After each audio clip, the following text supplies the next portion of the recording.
Get out. Black girls don't belong in my building. Grant Holloway, CEO, Forbes cover, owner of a $500,000 hacking challenge, said it on a live stage. 400 people heard it. Nobody moved.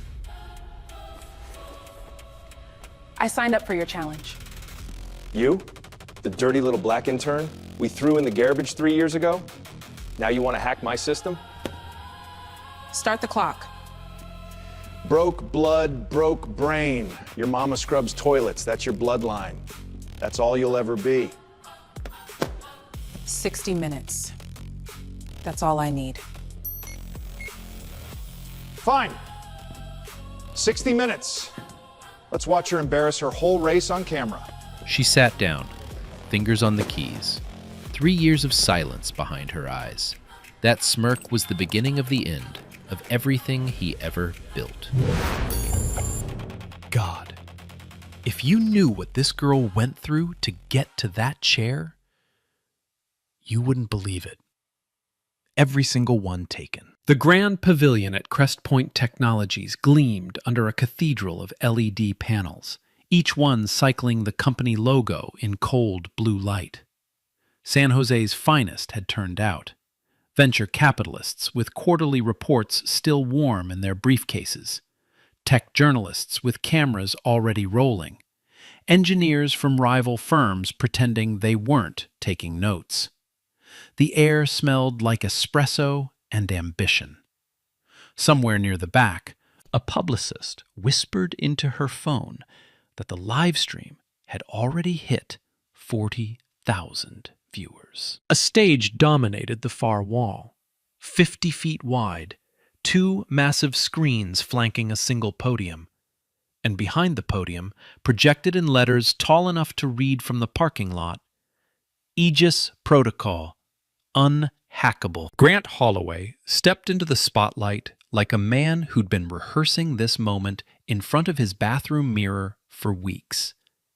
Tailored charcoal suit, pocket square folded into a sharp triangle, a smile that cost 6 figures in dental work and carried the easy confidence of someone who believed his own press releases. He gripped the microphone, waited 3 seconds. Let the silence build. "Ladies and gentlemen," he said, his voice filling every corner of the room, "you are looking at the most advanced cybersecurity system ever built on American soil." Applause. Measured. Polite. The kind that said, "We'll believe it when we see it." Holloway didn't mind. He fed on skepticism the way some men fed on praise. "Aegis Protocol," he continued, "was designed by my team, right here at Crest Point, to be impenetrable. Not difficult, not challenging. Impenetrable." He let the word hang. 3 layers of adaptive defense. AI-driven threat detection that learns faster than any attacker can improvise. A self-healing firewall that patches its own vulnerabilities in real time. He paused again, adjusted his cufflink, a practiced move. "So today, I'm putting my money where my mouth is." He reached into his jacket and produced a check, held it up to the camera. $500,000. Made out to no one. $500,000, cash, to anyone in this room, or anyone watching the live stream, who can breach Aegis Protocol in 60 minutes. The crowd murmured. Phones came out. Tweets fired. A Bloomberg reporter in the 3rd row leaned over to her cameraman and mouthed one word. Content. 10 hacking stations had been set up along the east wall, clinical white desks, identical monitors, identical keyboards, each one connected to a sandboxed instance of Aegis running on Crest Point's own servers. The rules were simple. Breach the core, extract the flag file, and the money was yours. 9 of the 10 seats filled quickly. Senior penetration testers. A PhD from MIT's Computer Science and Artificial Intelligence Lab. Two former NSA contractors who now ran a boutique security firm in Arlington. A 16-year-old prodigy from Seoul who'd won 3 international CTF championships. Serious people. Serious resumes. The 10th seat stayed empty.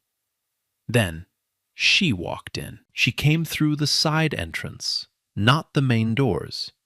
No badge, no entourage.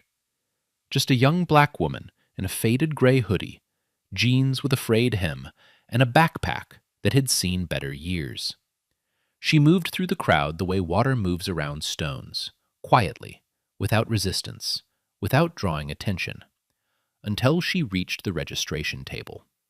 The attendant looked up, looked her over, paused on the hoodie. "This event is invitation only." "Registration's open for the challenge," she said. Calm, factual, like she was reading a terms of service page out loud. The attendant hesitated, checked the rules, checked again. She was right. Anyone could register. A name went on the list. Tessa Ingram. Holloway noticed her from the stage. His expression shifted, just slightly. A flicker of recognition, quick as a knife. Then it was gone, replaced by something worse. Amusement. He leaned into the mic. "Well, well, looks like we have a last-minute entry." He tilted his head, studying her the way a cat studies a bird that's already inside the house. "I think I remember you. One of our old interns, right?" He chuckled. The sound bounced off the walls like a taunt.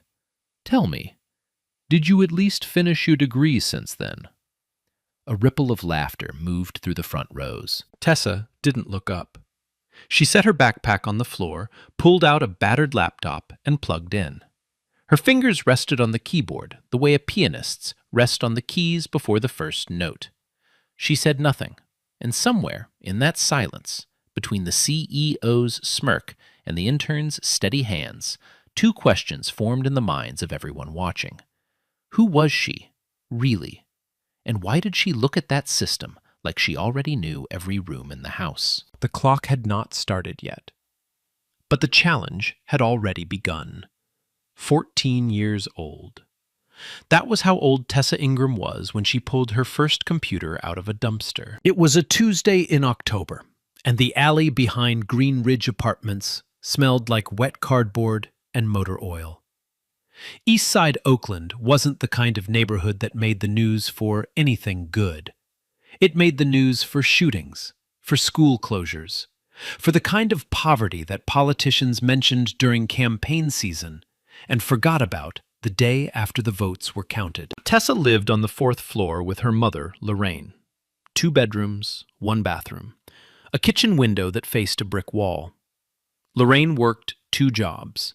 Mornings at a diner on International Boulevard, flipping eggs and pouring coffee that never stopped coming. Nights cleaning offices in downtown Oakland where she mopped floors that executives walked across without looking down. She left before Tessa woke up and came home after Tessa fell asleep. They communicated through notes on the refrigerator, handwritten in blue pen on the backs of old receipts. Dinner in the microwave. Don't stay up too late. Love you. Tessa didn't stay up late. She stayed up all night. The computer from the dumpster was a Dell Optiplex 780. Beige case, cracked fan housing, no hard drive. A coffee ring on the top panel like someone had used it as a coaster before throwing it away. Most people would have walked past it. Tessa carried it upstairs like it was made of gold. She spent 3 weeks fixing it. Sourced a hard drive from a pawn shop, $12, her entire savings from collecting aluminum cans along the railroad tracks behind the apartment complex. Found a monitor at Goodwill for $8. Borrowed a keyboard from the school library's discard bin, the kind with 3 missing keys that she mapped to alternatives using a free software utility she'd read about in a library book on Linux. The day that computer booted for the first time, the screen glowing pale blue in her dark bedroom, something in Tessa's chest unlocked. A door she didn't know existed swung open and never closed again. She taught herself Python from a library copy of Automate the Boring Stuff. The book had coffee stains on every other page, and someone had written profanity in the margins of Chapter 4. But the code worked. That was what mattered. The code always worked if you wrote it right.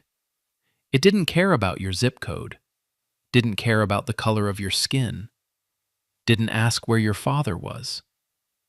Her father had died when she was 6, cardiac arrest on a construction site in Hayward. No life insurance, no union, no safety net. Just a phone call at 4 in the afternoon and a funeral that Lorraine paid for with a payday loan she was still repaying. Tessa remembered the sound of her mother crying through the bedroom wall. She remembered the silence that came after and how it never fully went away. By 15, Tessa had moved from Python to C, from C to assembly language, from assembly to network architecture.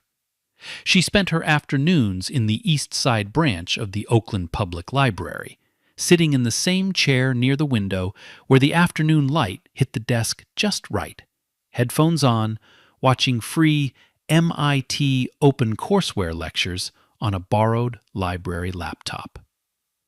The librarian, a quiet woman named Mrs. Davenport, who wore reading glasses on a beaded chain, eventually stopped asking her to leave at closing time and just started leaving the side door unlocked. At 16, Tessa found the hole. Roosevelt High School ran its student records, grading system, and staff communications on a single server managed by a part-time IT contractor who visited twice a month. The firewall was a joke. Default passwords on every admin account. Unpatched software from 3 years ago. Tessa could have changed her grades, could have erased her absences, could have pulled every teacher's salary and social security number and sold them on a forum for Bitcoin. She didn't.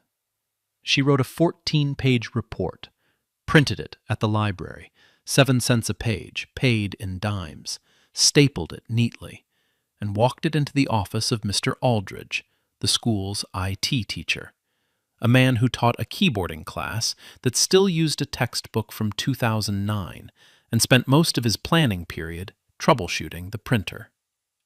Aldridge read the report twice. He set it down on his desk, picked it up, read certain sections a third time with his finger tracing the lines. Then he closed his door, sat down across from Tessa, and said 5 words that changed everything. How did you learn this? Nobody had ever asked her that question. Not with genuine curiosity, not without suspicion, not with the kind of respect that made her throat tighten. She told him the truth. The dumpster computer, the library books, the late nights with MIT lectures and Stack Overflow threads and trial and error until 3 in the morning when her eyes burned and her fingers cramped and the code still wouldn't compile until suddenly, miraculously, it did. Aldridge leaned back in his chair, took off his glasses, cleaned them slowly with the hem of his flannel shirt. Then he said, "I think you might be the most talented student I've ever taught. And I haven't taught you anything yet." He started staying after school. Every Tuesday and Thursday, then every weekday, then Saturdays. Not for keyboarding, for real lessons. Network security, packet analysis, vulnerability assessment, penetration testing methodologies that most college juniors hadn't heard of. He pulled old Cisco routers from the school's storage closet and built a practice lab on a folding table in his classroom. He printed articles from security journals on his own dime. He introduced Tessa to CTF competitions. Capture the flag, the hacker's equivalent of a spelling bee, except the words were encrypted and the stage was the entire internet. At 17, Tessa entered the Pacific Coast Regional CTF Championship.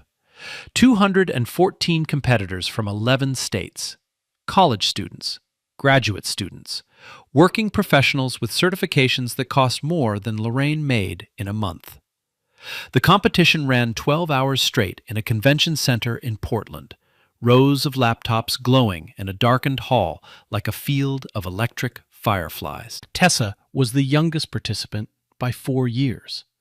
She was the only one without a formal computer science education. She was the only black girl in the room. She sat in the back row, hoodie up, and didn't speak to anyone for the first 3 hours. She finished first. Not first in her age group, not first among non-college participants.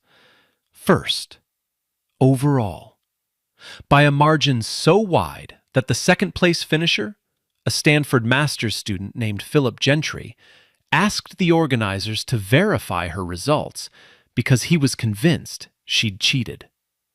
They verified. She hadn't. The win put her on the radar of 3 companies. Google's security division sent a form email. A defense contractor in Virginia left a voicemail that mentioned a background check and a security clearance process that would take 8 months. And Crestpoint Technologies, a fast-growing cybersecurity firm in San Jose with a flashy CEO and a board full of ambition, sent something better. A personal letter, hand-signed by the VP of Engineering, on thick, cream-colored paper with a Crestpoint logo embossed in silver, offering a paid internship in their Advanced Threat Research Division. Starting salary, more than Lorraine made in a year. Tessa read the letter on the bus home from school, read it again in her room with the door closed, read it a third time out loud to her mother, who had just come home from her second shift, shoes still damp from mopping an office building lobby, uniform smelling of industrial cleaner. Lorraine listened, sat down on the edge of Tessa's bed, took her daughter's hands that were calloused from typing, not from scrubbing. "Baby," she said, "I don't understand half of what you just read to me.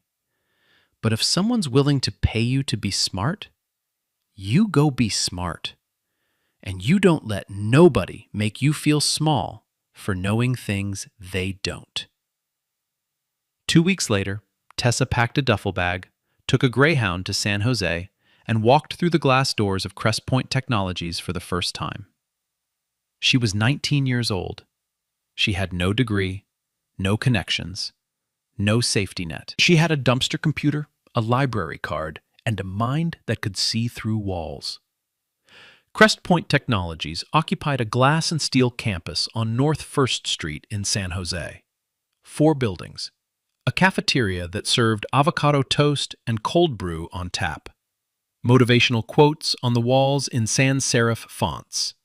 Everything about it whispered, "We are the future, and the future is expensive." Tessa arrived with her duffel bag and a visitor badge that said Intern in red letters. She was the youngest person in the building, the only one without a university lanyard, the only black woman on the entire security research floor. Her supervisor was a senior engineer named Bryce Callahan, Carnegie Mellon grad, 9 years at Crestpoint, long enough to confuse seniority with superiority. On her first day, he handed her a stack of documentation. "Start with these. Questions. Ask the team. Not me." The team didn't want questions. They wanted coffee. Her first month, 14 coffee runs. Spreadsheets nobody read. JIRA tickets nobody triaged.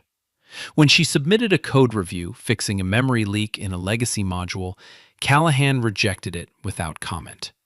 The next week, a junior engineer named Todd submitted the same fix word for word, approved in 20 minutes. Todd got a shout out in the team Slack. She heard the whispers. Diversity hire. Quota filler. One afternoon in the kitchen, 2 engineers talked about her like furniture delivered to the wrong address. "I don't even know what she does here." "PR, she's a press release with a badge." Tessa poured her water, walked back to her desk, opened her terminal, and started building. She didn't ask permission, didn't file a proposal, she just wrote code. At her desk between coffee runs, from her apartment at night, on the same battered laptop she'd brought from Oakland. By month 3, the folder on her machine had a name: Aegis. CrestPoint's existing security was a patchwork. Third-party firewalls bolted together like a house built by 6 contractors who never spoke. Tessa built something different. Aegis Protocol. 3 interlocking layers. Outer layer. A dynamic firewall that predicted threats by analyzing traffic in real time. Middle layer. An AI engine trained on 7 years of CrestPoint's own incident data. Inner layer. A self-healing core that could detect, isolate, and patch a breach before an attacker moved laterally. Each layer fed the others, getting smarter with every attack. 3 years of her life. Ramen at her desk, sleeping on her keyboard at 2 in the morning, watching Callahan take credit for projects she'd debugged, building something extraordinary inside a company that treated her like she was invisible. When it was ready, she demoed it for her team lead, Wallace Porter, a man who had been politely indifferent to her existence for 3 years. She ran Aegis against a simulated advanced persistent threat. Flawless interception at every layer. "This is enterprise grade," Porter said. It was the first time he'd used her first name. Porter told Callahan. Callahan saw the demo, and something shifted behind his eyes. Not admiration, calculation. The cold arithmetic of a man who understood that the distance between someone else's innovation and his own promotion was a PowerPoint slide and a confident voice. 2 weeks later, Callahan presented Aegis to Grant Holloway in a private boardroom. His name on every slide. Tessa's name? Nowhere. Not in the credits, not in the 6-page technical appendix she'd written herself. Holloway loved it. Called it the future of the company. Callahan got promoted to director. Porter got a bonus. The engineers who'd called her a press release got raises and team hoodies with the Aegis logo. Tessa got an email. Friday, 4:43 p.m. The Coward's Hour. Dear Ms. Ingram, due to recent budget restructuring, your internship position has been discontinued, effective immediately. We wish you the best in your future endeavors. No meeting, no handshake, no mention of Aegis, no mention of 3 years. 4 sentences from someone in HR whose name she'd never seen. She read it in the CrestPoint parking lot. The sunset turned the glass buildings orange. Somewhere inside, Holloway was probably toasting Callahan with champagne that cost more than Lorraine's rent. She walked to the bus stop, opened her backpack. Inside was her laptop. On it, a flash drive. On the flash drive, the original Aegis source code. Every commit, every version.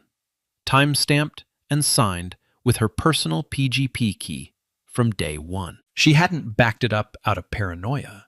She'd backed it up out of habit. When you grow up without a safety net, you learn to build your own. But now that habit was something else entirely. It was proof. She caught the 10:15 bus back to Oakland. She did not cry. She did not call a lawyer. She went home, sat in her old room, and started planning. She went back to Oakland, but she didn't go back to who she was before. The apartment was the same. 4th floor, brick wall view. Lorraine's notes still on the fridge, now in a slightly shakier hand because her mother's wrists ached from years of wringing mop heads and scrubbing countertops that never stayed clean. But the girl who sat down at the kitchen table with her laptop and a cup of gas station coffee was not the same girl who had left 3 years ago with a duffel bag and a dream. That girl had trusted the system. This one was going to become the system. Tessa started freelancing within a week. She didn't have a degree, didn't have a portfolio website, didn't have a LinkedIn page with endorsements from former colleagues who could vouch for her character and her code. What she had was knowledge, deep, structural, hard-won knowledge of how networks broke and how to stop them from breaking. And she had a handle.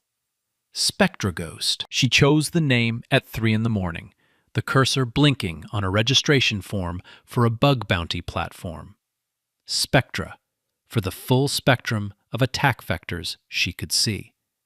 Ghost, for the way she moved through systems, present everywhere, visible nowhere. Her first bounty came within 48 hours. A cross-site scripting vulnerability in a mid-tier e-commerce platform that processed 500,000 transactions a month. She wrote the report in 20 minutes, submitted it with a proof-of-concept exploit and a recommended fix. Payout? $400. It was the easiest money she'd ever made, and it was more than Lorraine earned in a week at the diner. The second bounty was bigger. A SQL injection flaw in a healthcare SaaS company that could have exposed 2 million patient records. Names, diagnoses, insurance numbers, all sitting behind a door that was barely locked. Tessa found it, documented it, and reported it through responsible disclosure channels. The company paid $8,000 and sent a thank you email signed by their CISO. They asked for her real name. She declined. Within 6 months, SpectraGhost was a name that circulated in the InfoSec underground the way a rumor circulates in a small town. Everyone had heard it. Nobody had a face to attach to it. She found zero-day vulnerabilities in products made by companies whose names appeared on the sides of buildings in every major city. She published advisories under her handle on security mailing lists that were read by every serious researcher in the field. She contributed patches to open-source projects that protected critical infrastructure in hospitals, power grids, and water treatment facilities. She never took a shortcut, never exploited a vulnerability for personal gain, never crossed the line between white hat and black hat, even when the money on the dark side would have been 10 times what the legitimate bounties paid. Aldridge had taught her something that no computer science textbook ever bothered to mention. The difference between ability and character is the difference between a locksmith and a thief. They both know how to open doors. Only one of them does it for the right reasons. By the end of her first year freelancing, she was earning more than most junior engineers at Crest Point. By the end of her second year, she was earning more than Callahan. She didn't check. She just knew.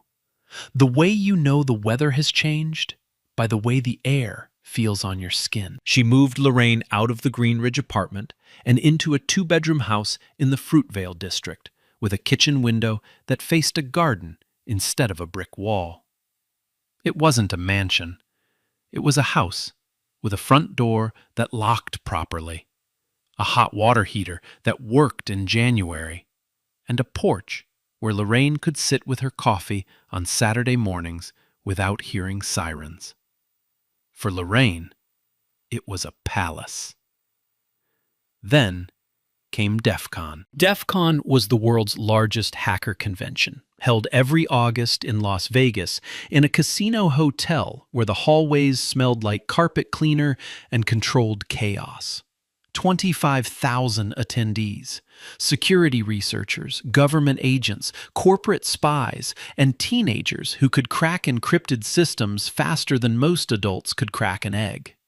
It was the one place on Earth where someone like Tessa was not an anomaly, but a norm, where being brilliant mattered more than being credentialed. The organizers invited SpectraGhost to deliver a keynote, not a panel, not a breakout session in a side room with folding chairs. A keynote on the main stage in front of 8,000 people packed into a ballroom the size of a football field. The topic? Adaptive defense architectures for next-generation threat environments. The exact field in which Tessa had already built the most advanced system in existence. A system that was, at that very moment, making another man rich and famous. She accepted. On one condition. she would present masked. No real name, no face reveal, no bio in the conference program beyond the handle, and a one-line description that read simply, Spectra Ghost, independent security researcher. The talk was 45 minutes long. She wore a black mask and spoke through a voice modulator that made her sound like a calm, genderless radio host narrating the end of the world. She dissected 3 major cyber attacks from the previous year: the hospital ransomware wave, the financial sector API breach, and the supply chain compromise that had crippled a European logistics network for 9 days. She demonstrated, live on stage, a defense technique that no one in the audience had seen before. A technique that was, in fact, a simplified version of Aegis Protocol's middle layer, stripped of proprietary details, but unmistakable to anyone who understood the architecture. The room was silent for the first 20 minutes. Not bored silence, stunned silence. The silence of 8,000 people realizing they were watching someone operate on a level they hadn't known existed. When she finished, the applause lasted 90 seconds. A standing ovation from people who did not give standing ovations, who clapped with the specific intensity of professionals recognizing a master. After the talk, her inbox exploded. Job offers from Amazon, Palantir, CrowdStrike, speaking invitations from Black Hat, RSA, and NATO's Cooperative Cyber Defense Center, interview requests from Wired, The Verge, and The Washington Post. She turned them all down. Not yet. The timing wasn't right. Because while Tessa was building SpectraGhost's reputation, one vulnerability at a time, Crestpoint Technologies was building an empire on her stolen work. She watched it happen from a distance, the way you watch a fire burn a house you used to live in. Crestpoint's stock price tripled in 18 months. Holloway's face appeared on the cover of Forbes, under the headline, The Architect of Aegis, How Grant Holloway Built the World's Most Secure System. He gave a TED Talk about innovation. He spoke at Davos about digital resilience. He testified before a Senate subcommittee on cybersecurity preparedness. And when a senator asked him who built Aegis Protocol, he said, without hesitation, "My team and I designed it from the ground up. My team and I." Tessa read that quote on her phone while sitting in the garden behind Lorraine's new house, the one she'd bought with the talent that Grant Holloway claimed as his own. She set the phone down on the patio table, looked at the sky, breathed. She did not scream. She did not sue. She was not ready.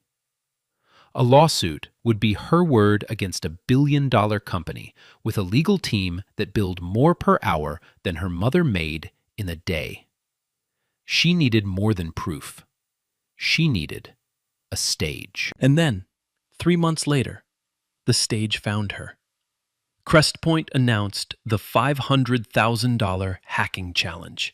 Open registration, live audience, 60 minutes to breach Aegis Protocol. Holloway promoted it on every platform: social media, tech blogs, cable news, a full-page ad in the Wall Street Journal. He called it the ultimate test of our system's invincibility. Tessa saw the announcement on a Tuesday morning. She read it once, closed the tab, opened it again, read the registration link. 2 words caught her eye and held it. Open to anyone. She filled out the form. Real name, Tessa Ingram. No alias, no mask, no voice modulator. She was done being a ghost. She typed her name into the registration field and pressed enter. The confirmation email arrived 12 seconds later. She closed the laptop, leaned back, and for the first time in 3 years, she smiled. Nah. 3 years she built that thing and they kicked her out with an email? Put yourself in her shoes for 1 second. You pour your soul into something, and some dude in a suit slaps his name on it? I'd be losing my mind. But she didn't. She waited. That's terrifying. The clock on the main screen read 60 minutes. Red digits. Frozen. Waiting. Tessa sat at station 10, the farthest from the stage, closest to the exit. She hadn't chosen it. The registration attendant had assigned it with the energy of someone seating a late arrival at a restaurant that was already full. It didn't matter. Every station was connected to the same sandboxed instance of Aegis. The only thing that mattered was the keyboard, and the keyboard was the same everywhere. The 9 other contestants were already settled in. Station 1 held a former NSA contractor named Paul Whitfield. Thick neck, close-cropped hair, the kind of posture that said military before his badge said anything at all. Station 3 belonged to Elena Voss, a MIT PhD who specialized in adversarial machine learning and had published more papers on AI security than most people had read emails. She sat perfectly still, fingers hovering above the keyboard like a surgeon about to make the first incision. Station 6 was occupied by the youngest competitor, a 16-year-old CTF prodigy named Tommy Archer from Austin, who'd been featured in a Wired profile titled "The Teenager Who Broke the Pentagon's Practice Server." The other 6 were corporate penetration testers, red team consultants, and one freelance researcher from London who cracked his knuckles every 30 seconds like a nervous metronome. Grant Holloway stood center stage, microphone in hand, basking in the glow of 400 faces and 40,000 live stream viewers. Behind him, 2 production assistants monitored a bank of screens, displaying each contestant's terminal in real time. Every keystroke broadcast on massive LED panels. It was a gladiator arena dressed up as a tech demo, and Holloway was the emperor. 60 minutes, Holloway said, his voice smooth as fresh asphalt. 1 system, 10 of the best hackers on the planet. He paused, let his gaze drift across the contestants, landed on Tessa, held. And 1 former intern, who I assume is here for the free Wi-Fi. Laughter. The polite, uncomfortable kind that fills a room when the powerful mock the powerless, and everyone knows it's wrong, but no one wants to be the first to stop clapping. Tessa adjusted her laptop screen, said nothing. Let's begin. The clock started. 60 minutes became 59 minutes, 59 seconds. The room fell silent except for the sound of keyboards.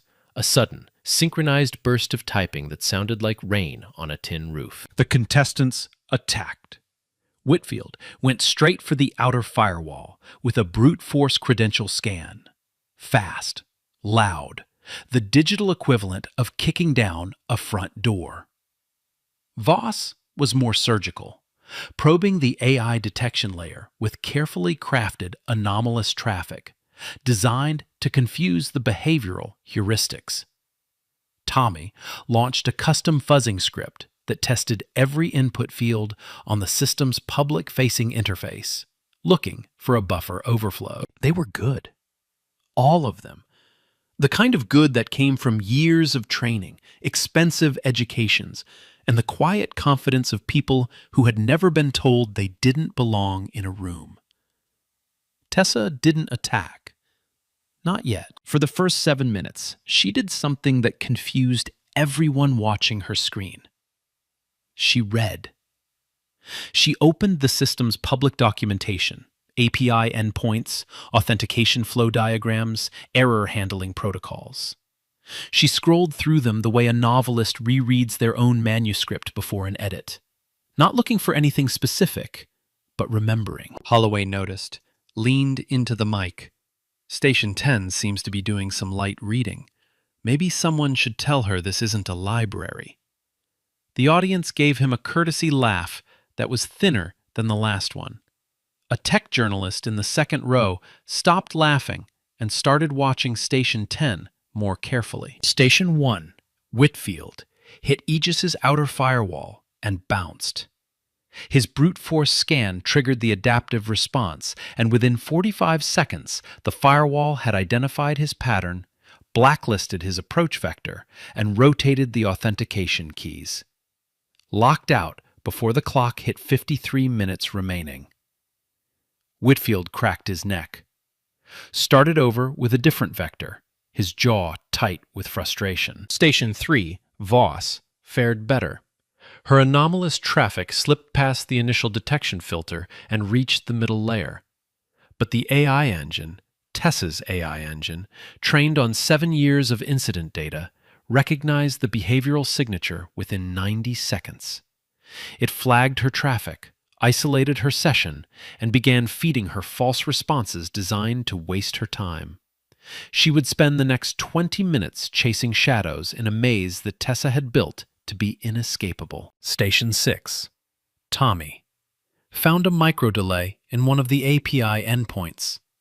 He pulled at it for 8 minutes before the self-healing core patched the vulnerability in real time, closing the gap while he was still trying to wedge it open. His screen went blank for 2 seconds, then reconnected.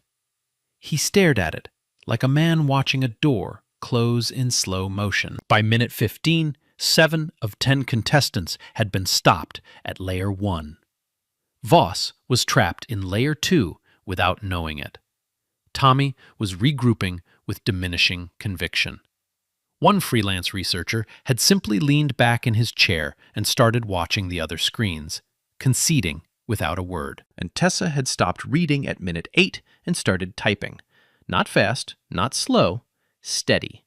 Each command precise, deliberate, spaced with the rhythm of someone who didn't need to think about what came next because she'd already thought about it 3 years ago. She didn't hit the outer firewall head-on. She entered through a diagnostic port, a maintenance channel built into the system's architecture for internal stress testing. It wasn't a back door. It wasn't a vulnerability. It was a feature, documented in the original design specs that she had written, never removed because no one at Crestpoint knew it existed. No one, except the person who'd designed it. The outer layer let her through.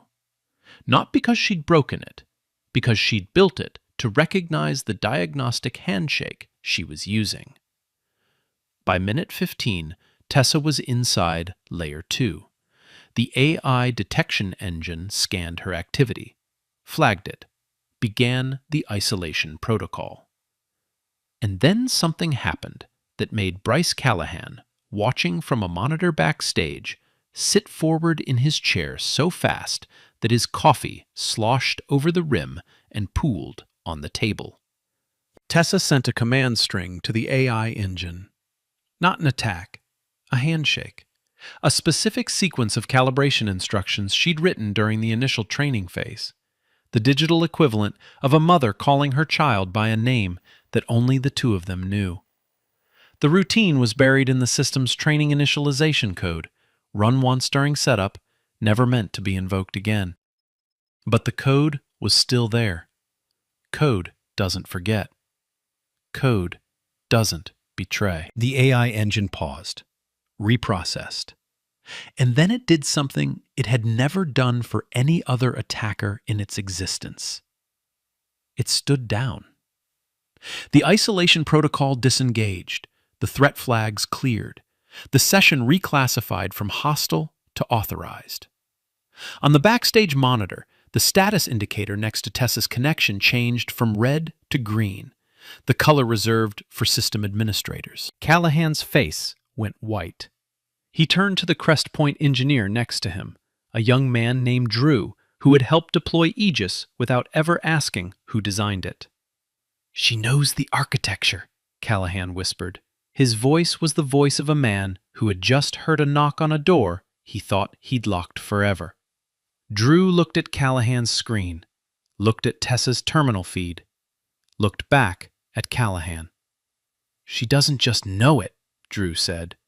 "She's navigating it like she built it." On stage, Holloway hadn't noticed yet. He was still narrating, still performing, still riding the high of his own spectacle. "Looks like we're down to 2 serious contenders," he said, gesturing at Voss and Tommy's screens. He hadn't looked at Station 10 in 5 minutes. He should have. Because at minute 22, Tessa Ingram passed through Layer 2, entered the self-healing core, and began moving through the inner architecture of Aegis Protocol the way a person moves through their own home in the dark, by memory, by feel, by the knowledge that every door handle is exactly where you left it. The audience didn't understand what they were seeing. Not yet. But the engineers did.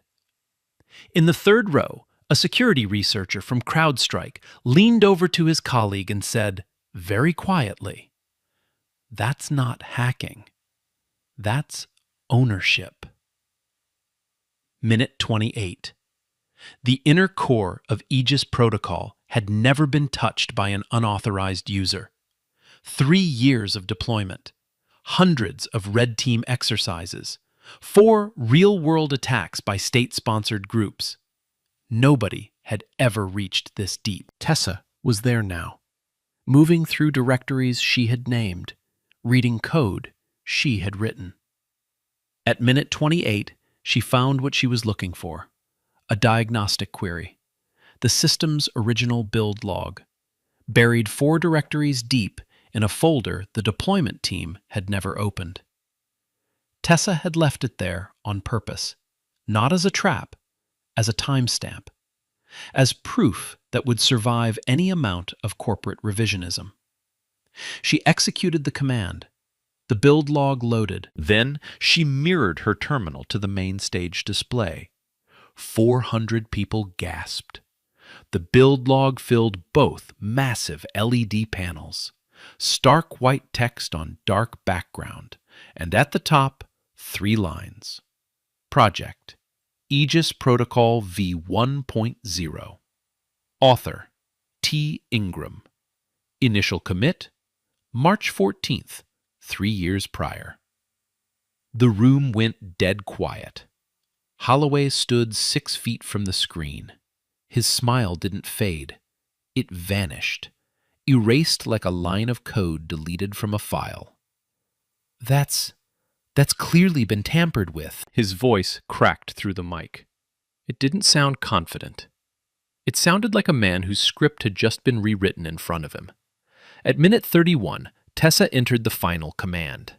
A cascading breach. All 3 layers deactivated simultaneously, in the precise order the shutdown protocol required, the protocol she had written, the protocol no one at Crest Point knew existed. System breach. Complete. Time, 31 minutes, 14 seconds. Holloway gave her 60. She needed half. Tessa stood up, walked to the stage. The MC handed her the microphone without being asked. She spoke. "I didn't hack a stranger's system. I walked back into my own house." She turned to Holloway. "I built Aegis Protocol. Every line, every layer, every piece of documentation your director put his name on, I wrote it for 3 years. And you fired me with a 4-sentence email on a Friday afternoon." She was just an intern. I was the architect. She opened her laptop on the podium. 2 clicks. The screens changed. Left side, her original Git commits, hundreds of them, spanning 36 months, each signed with her PGP key, each predating Crest Point's deployment by months. The earliest, init core architecture plus firewall layer 1, dated 17 months before Callahan's first slide deck. Right side, internal Crest Point emails. Callahan to Holloway. New security architecture, ready for board presentation. Tessa's name, nowhere. Author field, Bryce Callahan. Below it, Holloway to HR. Internship program, budget reduction. Sent 3 days after he saw Aegis for the first time. Steal the work, then remove the witness. 400 people read the emails in silence. Seats creaked. Phones unlocked. Patricia Blackwell, the VC who led Crest Point's Series C, dialed her legal team from her seat. "We have a problem." Holloway tried once more. "These documents could be fabricated. PGP signatures are cryptographically verified. The public key has been on the MIT key server for 3 years. I published it the day after you fired me, just in case someone said those exact words." The room erupted. Phones ringing, journalists shouting, the Bloomberg reporter typing a headline with both thumbs. Callahan turned toward the exit. A Crest Point security guard, the same one who'd held the door for him every morning for 5 years, stepped in front of him and said nothing. Then, from the 7th row, a woman stood up. Vanessa Drake, CEO of Sentinel Corp., Crest Point's largest competitor. She walked down the aisle, stepped onto the stage, and extended her hand. "We've been looking for Spectra Ghost for 2 years. The offer is Chief Technology Officer. Name your terms." Tessa looked at Drake's hand, looked at Holloway, gripping the podium like it was the only thing keeping him upright. She shook Drake's hand. The cameras caught everything. The handshake, the breach confirmation glowing on the screens, Tessa's name in letters 2 feet tall, and Grant Holloway, alone at his own podium, watching his empire slip through his fingers like sand through a cracked hourglass. The fallout was immediate, and it was total. By midnight, the live stream clip hit 2 million views. By morning, 12 million. Hashtag Tessa Built Aegis trended worldwide for 72 hours. The first domino fell Monday. Crest Point stock dropped 31%. Patricia Blackwell's VC firm issued a public statement. "We are conducting an immediate review of Crest Point's intellectual property claims." Tuesday, the board held an emergency session. 4 hours. When it ended, Grant Holloway was no longer CEO. The leaked version was simpler than the press release. He lied to us. He lied to our investors. He lied to the Senate. We're done. Wednesday. Bryce Callahan was terminated for cause. His LinkedIn went dark by noon. Within 2 weeks, Tessa received the $500,000 check. The challenge rules were contractually binding, witnessed by 400 people and 40,000 live stream viewers. She signed for it at Lorraine's kitchen table, in the same chair where she'd once taught herself Python. She didn't frame it. She deposited it and got to work. Sentinel Corp announced Tessa Ingram as their new CTO on a Friday. The press release didn't mention Crest Point. It didn't mention Holloway. Vanessa Drake held a press conference. One question stood out. "How did you find her?" Drake smiled. "She found herself. We just had the good sense to be paying attention." Tessa's first act as CTO was a phone call to Mr. Aldridge. He picked up on the second ring. Chairs scraping in the background. A student asking about a printer jam. "It's Tessa, I know. I watched the whole thing. Live. On the projector. During 6th period. Told the students it was an educational video about cybersecurity ethics." Pause. "They believed me for about 4 minutes. She laughed. For the first time in years, she laughed without weight. "I'm starting a scholarship fund for kids in underfunded schools who want to study cybersecurity. No degree required, no GPA requirement, just a project and an essay about why they want to learn." She paused. "I want to name it after you." 3 seconds of silence. "You don't have to do that, Tessa." "I know. That's why I'm doing it." The Aldridge Cybersecurity Scholarship Fund launched 6 weeks later. First-year funding, $250,000. 1,200 students applied in the first month. 3 months later, the East Side branch of the Oakland Public Library unveiled a new computer lab on the 2nd floor. 20 workstations, high-speed internet, new programming books, and above the door, a plaque. Ingram Tech Lab. The code doesn't care about your zip code. Mrs. Davenport stood at the ribbon cutting with her reading glasses on their beaded chain and tears on her cheeks. On her first Monday at Sentinel Corp, Tessa arrived early. The office was mostly empty. She walked through the security floor, past workstations, whiteboards, glass conference rooms. In the far corner sat a young woman. Early 20s, dark skin, oversized sweater, no university lanyard. Staring at her screen with the concentration of someone who didn't know anyone was watching. An intern. First week.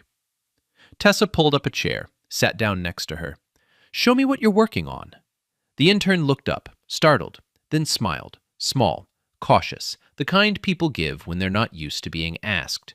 She turned her screen toward Tessa and began to explain. Outside, San Jose was waking up. Another morning in Silicon Valley, where fortunes were made and stolen and sometimes, just sometimes, returned to the people who'd built them. If you're watching this and you know someone who's been overlooked, underestimated, or had their work stolen, share this story. Drop a comment. What would you have done if you were Tessa? Hit subscribe. Stories like this need to be told. Man, imagine building something that changed an entire company and nobody even knows your name. Now imagine getting the chance to prove it, live, on camera, in front of the whole world. Would you take it? She did. That's the whole story right there.